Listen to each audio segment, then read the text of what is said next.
నేను ఒకటి అడుగుతాను, ఇస్తావా అని అడిగాట. దేవుడు అన్నాడు, అడగరా, నీకేం కావాలో అడుగు, చెప్పు, నేను ఇస్తానని. దేవా 3 విషయాలు అడుగుతాను. సరే అడుగు త్వరగా.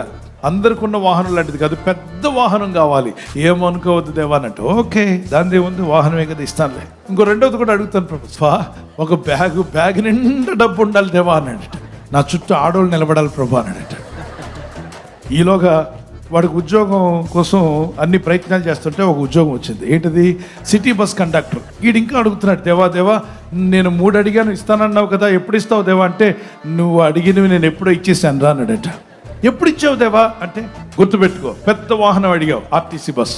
బ్యాగులో డబ్బులు అడిగాను కదా దేవా, అదే చిల్లర బ్యాగ్ ఉంది కదా ప్రభా. మరి 3వ విషయం అప్పుడు దూతందట, రే నువ్వు బస్సులో తిరుగుతున్న, నీ చుట్టూ ఎవరు నాకు నిలబడ్డారు? టికెట్ అంటే ఆడవాళ్ళు నిలబడలే ఫ్రంట్ భాగంలో. అలా ఇచ్చావా దేవా? ప్రార్థించేటప్పుడు దురుద్దేశంతో అడగొద్దు, మంచి ఉద్దేశంతో అడుగు, దేవుడు నీకు దయచేస్తాడు. దేవుని కార్యాలు నీవు చూడాలి అని అనుకుంటే ఆసక్తితో నీవు ప్రార్థన చేయుదువుగాక.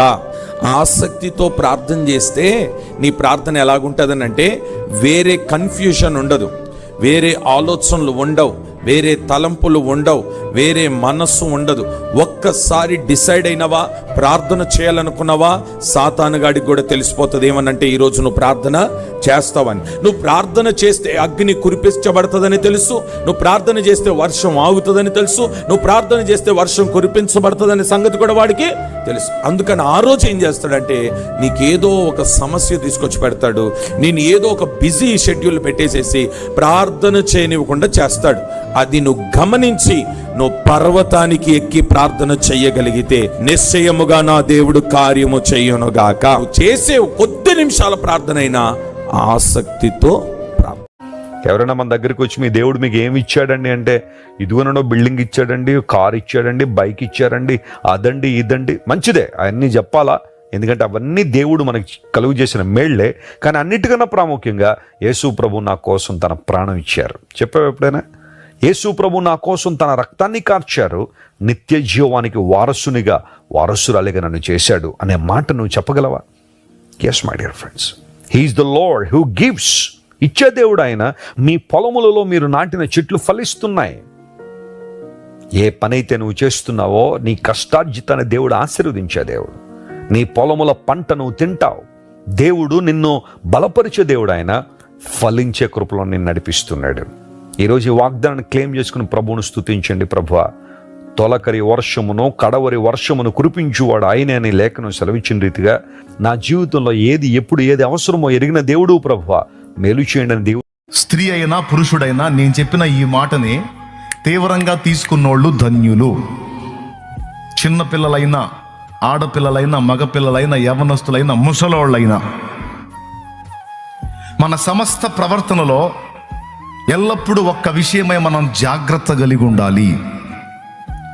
ఏమిటి ఆ విషయం అంటే, దేవుని దృష్టి ఎదుట మన నడత, దేవుని కళ్ళ ముందు మన జీవితం జాగ్రత్తగా ఉండేటట్టు చూసుకోవాలి. ఇక నువ్వు జీవితంలో ఎలాంటి స్థితిగతుల్లో ఉన్నావో, ఏ విధమైన పరిస్థితుల్లో ఉన్నావో, నువ్వు బేదగా ఉన్నావా, నువ్వు సమృద్ధి కలిగి ఉన్నావా, లేకపోతే నువ్వు ఎలా ఉన్నావో అనేది పక్కన పెట్టేయి. అది నువ్వు ఆలోచించాల్సిన విషయం కాదు. నీకు నేను చెప్పింది సరిగ్గా మైండ్కి ఎక్కితే నువ్వు ఎప్పుడు ఆలోచించుకోవాల్సిన ఒకే ఒక కీలకమైన విషయం ఏంటంటే, ఆయన ముందు నేను ఎలా ఉన్నాను. నువ్వు ఏం చేసినా పర్లా, చేయపోయినా పర్లా, ఇంత సమర్పణ కలిగి నువ్వు ఆయన్ని హత్తుకుంటే నిన్నుగాక ఇంకెవరిని దీవిస్తాడు? మరి నిన్నుగాక ఇంకెవరిని దీవించాలి ఆయన? తల్లి, ఇంత సమర్పణ కలిగి ఆయన కోసం పరిగెత్తుతున్నావే, త్యాగం చేశావే, బాధలు పడుతున్నావే, నానా బాధలు పడుతున్నావే.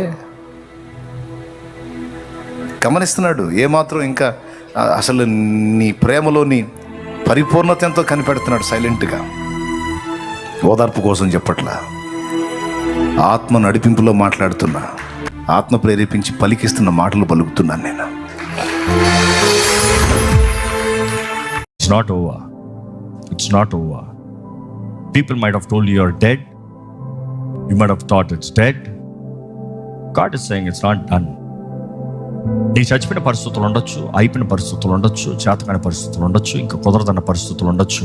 కానీ ప్రభు తెలియజేస్తున్నాడు, ఇంకా అవ్వలేదు. నేను మిమ్మల్ని జీవింపజేస్తా, నేను మిమ్మల్ని చిగురింపజేస్తా. ఇదిగో శత్రు చేతుల్లో మీరు అణిగి ఉన్నారేమో, మీ వలన అవ్వట్లేదు అనుకుంటున్నారేమో, కానీ దేవుడు తెలియజేస్తాడు, ఇదిగో నేను చేస్తా. దేవుడు చేస్తానంటే ఆపగలిగింది ఎవరండి? దేవుడు బ్రతికిస్తానంటే చంపగలిగింది ఎవడో? ఏ శత్రువు చంపుతాడు నిన్ను?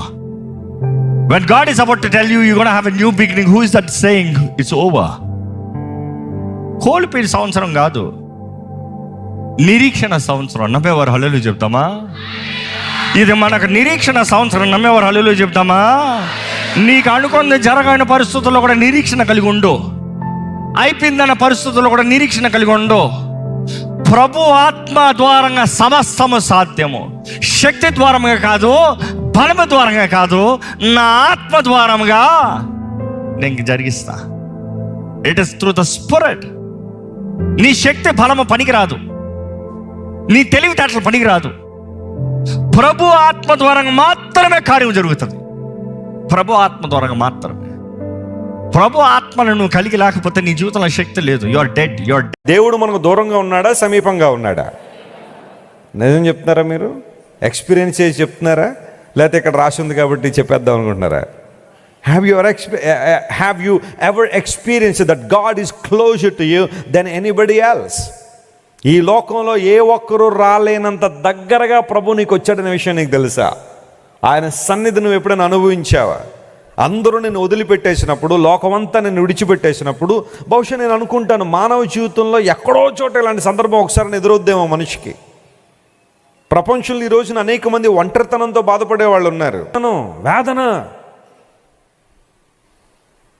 ఎప్పుడైనా నీ జీవితంలో లాంటి పరిస్థితి నీకు వస్తే లేఖనం సెలవిస్తుంది, దేవుడు నీకు సమీపంగా వచ్చినట్టుగా ఎవ్వరూ నీకు సమీపంగా రాలేరు.